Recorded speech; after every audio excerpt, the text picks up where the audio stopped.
모습을 보였다고 하죠.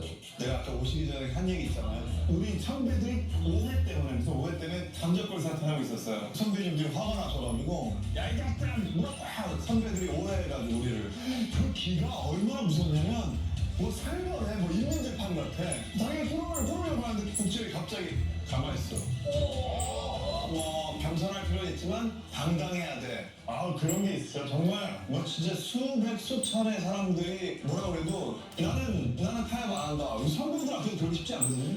그런데 거기서 당당하게 탁 서가지고 영구 제명당하셨지. 선배, 후배뿐 아니라 같은 동기들 사이에서도 김국진은 매우 멋있는 사람이었죠. 제가 박성군과 제가 방송국 동기인데 저하고는 이제 각별하죠. 가장 친하다고 생각했는데 오늘부로 가장 친한 사람을 김다혜 양에게 넘겨주고 그 분량 멋있게 말씀하시는 저는 멀리서 두 사람의 안가를 지켜보고자 합니다. 이렇게 김국진은 내성적인 성격을 갖고 있지만 충분히 멋있는 사람으로 보일 수 있다는 것을 증명합니다. 멋진 사람 같아요. 이런 김국진은 자신이 개그맨으로서 인기를 얻은 비결은 다름 아닌 말수가 적은 자신의 성향에서 비롯된 것이라는 놀라운 말을 전하기도 했습니다. 그는 평소에 최대한 말수를 줄이고 필요한 말만 하려고 하는데요. 개그를 할 때도 자신의 이런 절제의 미를 통해 말 한마디 한마디에 깊이를 더해 관객들이 집중할 수 있도록 만들죠. 그의 이런 개그 철학은 다른 후배들에게 큰 영향을 주기도 했습니다. 김국진 선배님이 저한테 보면 너무 힘듭니다.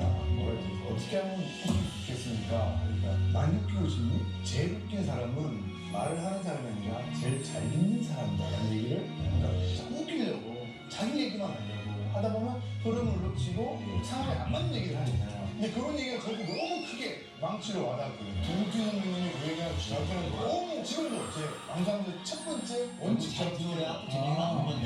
김국진은 이렇게 개그맨으로서 말이 적은 성향은 단점일 뿐이라는 고정관념을 깨버렸는데요. 이렇게 단점을 장점으로 승화시키는 태도는 그의 가장 중요한 인생 철학이기도 했습니다. 훌륭한 사람들, 위대한 사람들 보면 다 장점 가지고 위대한 사람이 된 것이 아니라 단점을 극복해서 위대한 사람이 됐습니다. 저도 방송국에 첫 번에 들어가니까 혀가 짧다는 거예요. 그래서 어떡할까라고 생각해서 저는 혀 짧은 소리가 나는 걸 장점화시키기로 생각을 했죠. 그래서 보통 여보세요 하는 걸 저는 여보세요 이렇게 해요. 그리고 저만의 특유한 톤으로서 자기만의 다 무기가 있다는 겁니다. 사실 이런 김국진도 한때는 자신의 단점을 극복하려는 생각을 전혀 하지 못했던 시절이 있었다고 합니다. 그것은 바로 연기 제안을 받았을 때였죠. 난 너무 쑥스러우니까 연기를 안 하겠다고 그랬던 거죠. 나는 연기라는 것은 하면 안 된다라고 내 스스로가 생각했고 나는 연기에 자신감이 없고 난 재능이 없다라고 생각했는데 이렇게 스스로 한계를 부정짓고 존재하지 않는 그 벽 앞에서 무력하게 주저앉아 있었던 그에게 한 여중생이 찾아옵니다. 그 학생은 먼 훗날 우리 모두가 아는 사람이 된 인물이죠. 여러분 그 박경림 씨 알죠? 박경림 씨가 중학교 때 저를 찾아왔어요. 중학교 때 교복을 입고 지금 그 모습으로 교복만 입고 저를 찾아러 왔습니다. 아저씨 저 MC가 되고 싶어요. 그때 저는 확실히 알았습니다. 박경림 씨 집에 거울이 없다는 거. 목소리도 걸걸하잖아요. 아저씨 나 MC가 되고 싶어요. 속으로는 아 이 친구 참 집에 거울이 없네. 그러면서도 제가 그런 얘기를 했어요. 돈이마 넌 할 수 있어. 죄책감 싫은 사막에 혼자 와인 듯한 느낌을 가져요. 그리고 가끔 우리가 정확한 길을 모르죠. 그냥 몸을 돌려서 햇빛을 피하느냐 아니면 낙타처럼 마주보고 정면 승부를 하느냐 이런 선택을 여러분에게 하게 됩니다. 그럴 때 저는 정확하게 정면 승부를 합니다. 이를테면 가볼게. 정도 가보면 보는 것들이 생각보다 무섭지도 않고 아무것도 국진이 형이 해주는 거. 마지막으로 김국진은 우리가 계속 도전하고 끊임없이 나아가야만 하는 또 다른 이유에 대해서 모리셔스 섬에서 멸종한 도도새의 사례를 여러분들이 지금 20대인데 천적이 30대는 배가 많아. 그리고 40대는 그 배에 배가 많아. 그리고 50대는 모든 것이 다 천적이야. 조금이나마 당신의 인생에 보탬이 되었길 소망하며 저는 이만 물러가도록 하겠습니다. 감사합니다.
김국진은 대한민국의 한 획을 그은 인물인데요. 1990년대 당시 활동하는 모든 연예인, 배우, 가수, 개그맨을 다 합쳐놔도 김국진 단 한 명의 영향력을 따라잡을 수 없다는 평가가 나올 정도였죠. 제가 신인 때 데뷔해가지고 저희 동기가 이제 15명인데 신인상을 받게 됐죠. 신인상이라는 것은 동기 15명 중에서 가장 돋보인 사람에게 주는 상을 신인상이라 일컬죠. 이런 얘기가 있네요. 대한민국 방송계를 움직이는 4인의 선정. KBS 사장, MBC 사장, SBS 사장, 김국진. 이렇게 선정이 됐었어요. 제가 그러니까 거의 방송 사장 정도의 파워를 가지고 있었다는 얘기인가 봐요. 그리고 보셨겠지만 광고 50년 동안 수많은 연예인들이 있었죠. 각종의 가요, 영화, 코미디 통틀어 최고 연예인의 선정. 일본에서 찍은 CF 그 다음 날부터 유행. 국진이빵 하루에 6, 70만 개씩 판매. 이게 기업을 살렸나봐요. 프로그램이 괜찮게 됐습니다. 주일에 기적시키 벌었습니다. 사실은 더 벌 수도 있었습니다. 제가 절제해서 움직인 서이 그려보니까 그 당시에는 굉장히 많은 것을 벌었었죠. 이런 그가 더 대단한 것은 데뷔 30년이 넘은 지금까지 논란은커녕 엄청나게 많은 미담들만 쌓여있다는 그랬습니다. 하지만 김국진은 이런 순간에도 결코 약한 마음을 먹지 않는 단단한 사람이었습니다. 그는 인생은 롤러코스터처럼 쭉 내려가는 순간이 있으면 다시 상승하는 순간도 있다고 믿는 사람이었죠. 제 인생이 굉장히 버라이어티하게 살았습니다. 여러분들 놀이공원에서 롤러코스터 타보셨죠? 올라갔다가 내려갔다가 뒤집어졌다가 막 그러잖아요. 저는 20년째 롤러코스터를 타고 있습니다. 5년 동안 1분이 굉장히 가속을 밟으면서 5년 동안 단 하루도 쉬지 않고 내려가는 롤러코스터 타면 어떨까요? 숨이 막히게 했었던 그런 시간을 가졌죠. 이제 바닥을 또 찍습니다. 근데 저는 자신이 있었어요. 인생이 오르막이 있으면 내리막이 있고 내리막이 있으면 꼭 오르막이 있습니다. 흙이 있으면 망이 있고 섬이 있으면 새가 있고요. 롤러코스터는 조금 내려오면 그 탄력이 약해서 내려가는 걸 너무 무서워하고 두려워하면 조금밖에 못 올라가요. 쭉 내려오면 그 탄력으로 얼마든지 올라갈 수가 있습니다. 앞으로 펼쳐질 롤러코스터를 어떻게 탈지 제 나름대로의 경험을 통해서 지금 다시 바닥을 찍고 움직이려고 하는 그 위치에 서 있습니다. 지금 제가. 당시 이제 다시 올라가려는 위치에 서 있다고 믿던 김국진에게는 이후 정말 큰 행운이 찾아오게 되었는데요. 바로 지금의 배우자 강수지를 얻게 된 일이었습니다. 30대 결혼과 이혼을 한 차례 겪었던 적이 있는 김국진에게는 새로운 사랑을 시작하는 것이 겁났습니다. 물론 당장 내일 어떤 사람을 만날 수도 있어요. 그죠? 또 생각.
직장에서도 학교에서도 은퇴 이후에 대해서는 가르쳐 주지도 않고 고민을 함께 해보지도 못하는 그런 상황에서 우리는 은퇴 이후에 대해서 어떻게 살아가야 할지 고민을 함께 또 각자 하고 계실 텐데 27번째 경제 콘서트 너무 늦었다고 생각하는 당신을 위해는 바로 그런 고민을 갖고 있는 여러분들 아니 우리를 위해서 함께 준비한 콘서트입니다. 대한민국 최고의 은퇴 전문가 미래에셋 자산운용의 김경록 박사님과 함께 사후 세계보다 더 중요한 은퇴 이후의 노후 세계에 대해서 우리의 청사진 함께 그려보겠습니다. 김경록 박사님을 박수로 맞아주십시오.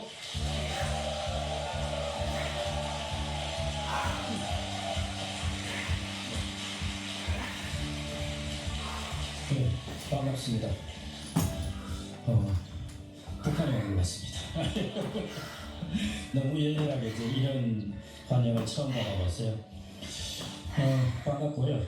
오늘 주제가 늦었다고 생각될 때 노후 준비. 제가 쭉 살펴보니까 여기에 해당되는 분들이 안 계신 것 같아요. 다 젊으셔가지고 늦었다고 생각될 때가 아니라 지금 빨리 노후 준비를 어떻게 해야 될까 이 부분 고민 때문에 오신 것 같은데요.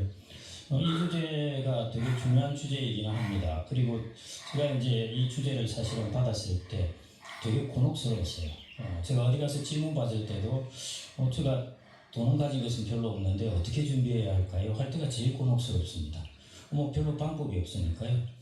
그런데 이제 이 질문을 제가 이제 계속 받아보면서 곰곰이 이것저것 생각해 보니까 질문이 충분히 일리가 있는 이야기입니다. 왜냐하면 많은 사람들이 사실은 여기에 해당되는 부분이고요. 또 그리고 준비할 또 부분이 얼마든지 가능하다는 것이에요. 그래서 이제 그런 고민들 제가 이전부터 좀 해왔고 이번에 이제 제가 이 질문을 받으면서 또 한번 생각을 해봤습니다. 그걸 이제 좀 말씀드릴까 하고요.